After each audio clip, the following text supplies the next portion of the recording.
Hello all, இப்போ எந்த வண்டியில் போயிட்டு இருக்கேன் அப்படின்னு பார்த்தீங்கன்னா டொயோட்டோ இனோவா. இது வந்து ஓல்டு மாடல், இது லேட்டர் ஆன் ஃப்ரேம் மாடல் இது. ஸோ இது வந்து என்னன்னு பார்த்தீங்கன்னா, இந்த வண்டி வந்து எந்த இயர் அப்படின்றத நான் போடுறேன். இந்த வண்டி வந்து ஸ்கை ப்ளூ கலர். இந்த ஸ்கை ப்ளூ கலர் இனோவாக்கு ரொம்பவே நல்லா இருக்கும். என்ன இன்ஜின், என்ன பவர் ட்ரெயின் அப்படின்னு பார்த்தீங்கன்னா டீசல் இன்ஜின். இது 2.5 லிட்டர் டீசல் இன்ஜின், 4 சிலிண்டர். அதே மாதிரி இது வந்து ஒரு மேனுவல் வேரியன்ட். ஸோ இந்த வண்டியில் என்ன ஸ்பெஷல் அப்படின்னு பார்த்தீங்கன்னா, முக்கியமாக எனக்கு ரொம்பவே பிடிச்சது இனோவாவில் ஒரு 7 சீட்டராகவும் சரி, இல்லை 5 சீட்டர், இல்லை 6 சீட்டர், இல்லை 8 சீட்டர், எப்படி பார்த்தாலுமே நம்மளுக்கு வந்து இந்த வண்டி வந்து ஒரு கேப்பபிளான வண்டியாக நம்மளுக்கு ஃபீல் ஆகும். அந்த அளவுக்கு இதில் வந்து அவ்வளோ எபிலிட்டிஸ் இருந்துச்சு இந்த வண்டிக்கு. இன்னொன்று, இந்த இன்ஜினுமே சம்மர் ரிலையபிளான இன்ஜின். டொயோட்டா பற்றி சொல்லவே தேவையில்லை. ஸோ ஆப்வியஸாக அந்த 2.5 லிட்டர் டீசல் இன்ஜின் வந்து சம்மர் ரிலையபிளாக இருக்கும். இதே இன்ஜின் தான் ஃபார்ச்சுனரில் ஒரு டைமில் 4 வீல் டிரைவாக இருந்துச்சு. ஸோ இன்னொன்று பார்த்தீங்கன்னா, இந்த வண்டியில் என்ன ஸ்பெஷல் அப்படின்னு பார்த்தீங்கன்னா, எனக்கு ரொம்பவே பிடிச்சது இந்த வைப்ரேஷன்ஸ். இது ஆமாங்க, நிறைய பேர் சொல்லலாம் வைப்ரேஷன்ஸ் வந்து இப்போ நிறைய வண்டிகளில் இல்லை, சில பேருக்கு பிடிக்காது அப்படின்ட்டு. பட் இந்த இனோவா பொறுத்த வரைக்கும் அந்த ஸ்டார்ட் ஆகும்போது அந்த கியர் லெவல் ஆடுறதா இருக்கட்டும், இந்த வண்டியில் இருக்க வைப்ரேஷன்ஸாக இருக்கட்டும், இப்போ நான் கியர் சேஞ்ச் பண்ணும்போது கூட அந்த வைப்ரேஷன்ஸ் அப்படியே நம்ம உடம்புல ஃபீல் ஆகும். ஸோ இது வந்து நிறைய பேருக்கு பிடிக்கும், எனக்கும் பிடிக்கும். ரியலான ஒரு டீசல் இன்ஜின் ஓட்டுற அந்த ஃபீல் இருக்குது. 2.5 லிட்டர் பெரிய டீசல் இன்ஜின் இது. இன்னொன்று, இந்த டார்க் பற்றி கேட்கவே தேவையில்லை. அந்த டைமில் பேப்பரில் இந்த டார்க் வந்து கம்மியாக இருந்துக்கலாம். பட் நம்ம ரியல் லைஃப்பில், ரியல் வேர்ல்டில் அப்படின்னு பார்த்தீங்கன்னா டார்க் வந்து அட்டகாசமாக இருக்கும் இந்த வண்டியில்.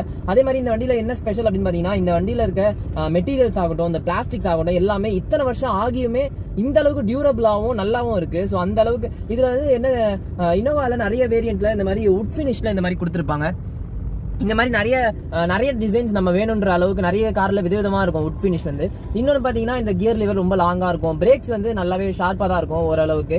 இன்னொன்று, சஸ்பென்ஷன் செம்ம கம்ஃபர்ட்டாக இருக்கும் இந்த வண்டியில். இந்த நம்ம இனோவா வந்தப்போ குவாலிஸ் வந்து செம்ம பீக்கில் இருக்கும் போது அப்படியே குவாலிஸை ஸ்டாப் பண்ணிட்டு அவங்க இனோவா கொண்டு வந்தாங்க. ஸோ அந்த டைமில் நிறைய பேர் ஏன் குவாலிஸை ஸ்டாப் பண்ணாங்க, இனோவா வந்து நிறைய பேருக்கு பிடிக்காது, கனெக்ட் ஆகாதுன்னு நினைச்சாங்க. ஆனால் வந்து சக்கப்போடு போட்டது நம்ம எல்லாருக்குமே தெரியும். இனோவா வந்து இப்போ வரைக்குமே பல கவர்மெண்ட் ஆஃபீஸர்ஸும் சரி, நிறைய பேர் வந்து ஒரு ஃபேமிலிக்குன்னு ஒரு பக்காவான ஒரு எம்பிவி வேணும் அப்படின்னா இனோவா தான் நிறைய பேர் தேடி போவாங்க. செகண்ட் ஹேண்ட் மார்க்கெட்ல இன்னுமே இந்த வண்டிக்கு மவுஸ் குறையல அப்படின்னு சொல்லலாம். இந்த வண்டி அந்த அளவுக்கு வந்து செம்ம டிமாண்ட்ல இருக்கும் செகண்ட் ஹேண்ட் மார்க்கெட்டா இருக்கட்டும்.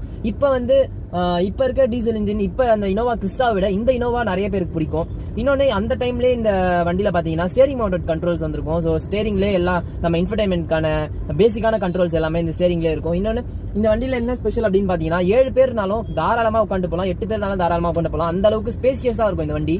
இன்னொன்று, லேடான் ஃப்ரேம், சாசிஸ் மேலே ஃப்ரேம் இருக்கிறதுனால கொஞ்சம் ரோல் இருக்கும். நம்ம ஹைவேஸில் போகும்போதும் சரி, ஒரு கார்னர் கொஞ்சம் வேகமாக இருக்கிறோம்னா கொஞ்சம் ரோல் இருக்கும், பாடி ரோல் இருக்கும். பட் மற்றபடி இந்த வண்டி அட்டகாசமான ஒரு வண்டி. இந்த வண்டி வந்து எனக்கு ரொம்பவே பிடிக்கும். ஒரு பக்கவான எம்பிவி ஃபேமிலிக்கு வேணும் அப்படின்னா நான் கண்ணை மூடிட்டு இனோவா தான் போவேன். இந்த மாதிரி நிறைய பேர் இருப்பாங்க.